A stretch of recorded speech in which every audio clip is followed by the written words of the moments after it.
নমস্কার সবাইকে। আশা করি সবাই ভীষণ ভালো আছো। হলুদের গুঁড়োতে স্বাগত জানিয়ে শুরু করছি আমার আজকের রেসিপি। যে কোনো নিরামিষ দিনে এই মুগেশ্বরী পটল বানিয়ে নিতেই পারো। আমি হলপ করে বলতে পারি বাড়ির বাচ্চা থেকে বড়রা যে কেউ পছন্দ করবে এই রেসিপিটি। ভাত, রুটি, পরোটা সব কিছুর সাথেই ভালো লাগে পটলের এই পদটি। তাহলে আজকের রেসিপি হলো মুগেশ্বরী পটল। এই রেসিপির জন্য আমি পটল নিয়ে নিয়েছি 300 গ্রাম। প্রথমে পটলের দুপাশ ফেলে দিয়ে তারপরে আমি লম্বালম্বিভাবে ঠিক এভাবে অল্প করে খোসা ছাড়িয়ে নিয়ে দুপাশ চিড়ে দেব, যাতে পটলের ভেতর মশলাগুলো খুব ভালো মতো ঢুকে যেতে পারে। ঠিক এভাবে দেখো, ঠিক এই একইভাবে আমি সবকটা পটল কেটে নেব। সব পটল কাটা হয়ে গেলে তারপর নুন হলুদ মাখিয়ে 10 মিনিট রেখে দিয়ে এদিকে শুকনো খোলায় মুগ ডালটাকে ভেজে নেব। এখানে আমি মুগ ডাল নিয়েছি হাফ কাপ। মুগ ডাল ভাজা হয়ে সুন্দর গন্ধ বেরোলে গ্যাস অফ করে ডালটাকে অন্য পাত্রে ঢেলে নেব। তারপর ডালের মধ্যে জল ঢেলে রেখে দেব।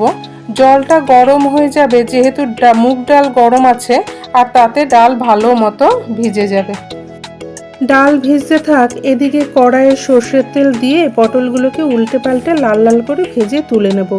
পটল ভাজা হতে হতে এদিকে একটা বাটিতে মশলার ঘোল বানিয়ে ফেলি। চলো, বাটিতে নিয়েছি হাফ চামচ হলুদ গুঁড়ো, হাফ চামচ কাশ্মীরি লঙ্কার গুঁড়ো, 1 চামচ জিরের গুঁড়ো আর 1 চামচ ধনে গুঁড়ো। এবার এর মধ্যে জল দিয়ে মশলাগুলোকে ভিজিয়ে রাখবো।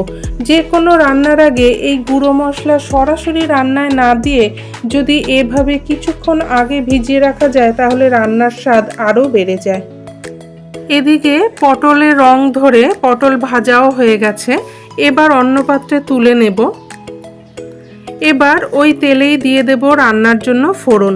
ফোড়নে দেব হাফ চামচ গোটা জিরে, তারপরে দেব গোটা গরম মশলা। গোটা গরম মশলার মধ্যে আছে একটা এলাচ, 1 টুকরো দারচিনি আর কিছুটা লবঙ্গ।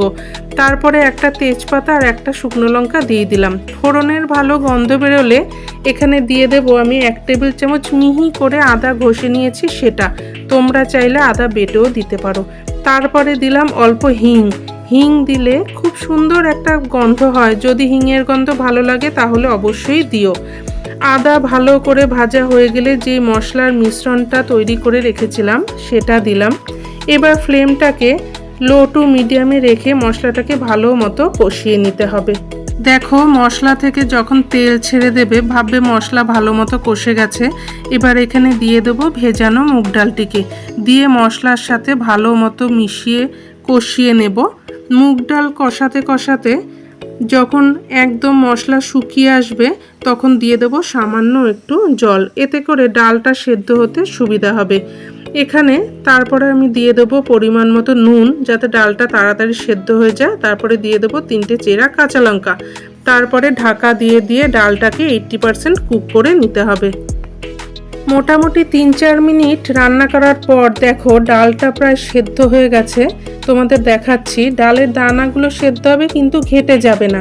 ঠিক এই স্টেজে আমরা ভেজে রাখা পটলগুলোকে দিয়ে দেব। পটলগুলোকে দেওয়ার পর ডাল আর মশলার সাথে ভালো মতো ভাজা ভাজা করে নিতে হবে প্রায় 2 থেকে 3 মিনিট। ভাজা ভাজা হয়ে গেলে তারপর এখানে দিয়ে দেব 1 কাপ দুধ। রান্নাটা কিন্তু একটু মাখো মাখো হবে, খুব বেশি ঝোল থাকবে না, আবার একেবারে শুকিয়েও যাবে না। ঝোল ফুটে উঠলে এবার এখানে দিয়ে দেব স্বাদ মতো চিনি। নিরামিষ এই রান্নাটি একটু মিষ্টি মিষ্টি হলেই ভালো লাগে, তবে চিনি দেয়া বা না দেয়া বা চিনির পরিমাণ কম বেশি করা সম্পূর্ণ তোমাদের নিজস্ব ব্যাপার। এবার ঢাকা দিয়ে রান্নাটা করে নেব 5 মিনিটের মতো। গ্যাসের ফ্লেম এই সময় একদম কমানো থাকবে। ঢাকা খোলার পর দেখো আরও 2-3 মিনিট রান্না করে নিতে হবে, যাতে গ্রেভিটা আর একটু ঘন হয়ে আসে। তারপর দেখো ডাল পটল সব ভালো মতো সেদ্ধ হয়ে গেছে আর গ্রেভিটাও বেশ ঘন হয়ে গেছে। এই পর্যায়ে দিয়ে দেব 1 চামচ ঘি আর গরম মশলা। যে কোনো নিরামিষ রান্নায় ঘি যোগ করলে তার স্বাদটা কিন্তু অনেকটাই বেড়ে যায়। এবার ভালো মতো মিশিয়ে নিলাম। খুব সুন্দর একটা গন্ধ বেরোচ্ছে রান্না থেকে, যেটা তোমরা রান্না করলেই বুঝতে পারবে। এবার গ্যাস অফ করে ঢাকা দিয়ে কিছুক্ষণ রেখে তোমাদের পরিবেশন করে দেখাচ্ছি। দেখো খেতে কিন্তু অসম্ভব টেস্টি হয়। আশা করি তোমাদের রান্নাটা খুব ভালো লাগবে। তৈরি হয়ে গেল আমাদের মুগেশ্বরী পটল। রেসিপিটা কেমন লাগলো আমাকে কমেন্টে জানিও। রান্নাগুলো ভালো লাগলে একটা লাইক, কমেন্ট আর সাবস্ক্রাইব করতে ভুলো না। আবার দেখা হবে অন্য একটা রেসিপি নিয়ে পরের ভিডিওতে। আজ তাহলে আসি। ভালো থেকো, সাবধানে থেকো। টাটা।